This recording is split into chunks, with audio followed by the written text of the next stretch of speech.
প্রিয় দর্শনার্থী কাছে ও দূরের বন্ধুগণ, আমাদের কাছে জনৈক ব্যক্তি যে মশালাটি জানতে চেয়েছেন সেটি হলো, জনৈক ব্যক্তির স্ত্রী তার স্বামীর জুলুম অত্যাচারের কারণে স্বামীকে তালাক দিতে চেয়েছেন, আর তার স্বামী এই শর্তে রাজি হয়েছেন যে তার মোহর তাকে ফিরিয়ে দিলে সে তাকে তালাক দিলে সে তালাক গ্রহণ করবে। প্রশ্ন এখন, এই স্বামীর জন্য স্ত্রীর মোহর ফিরিয়ে নেওয়া কি বৈধ কিনা? প্রশ্নকৃত মাসালার উত্তর হলো,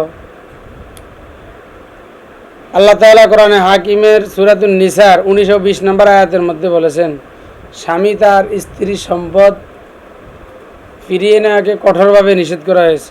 এবং রাসূলুল্লাহ সাল্লাল্লাহু আলাইহি সাল্লামের অন্যান্য হাদিসের মধ্যেও আসছে যে স্বামী তার স্ত্রীকে দেওয়া মোহর ফেরত নেওয়া এটা স্বামীর জন্য বৈধ না, বরং স্বামী স্ত্রীকে যে মোহর দিয়েছেন এটা স্ত্রীর সম্পদ, এটা স্ত্রীই পাবে।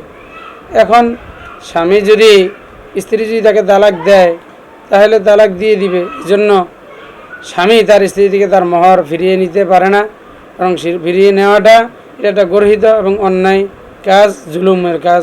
আল্লাহু আ'লামু বিস-সাওয়াব।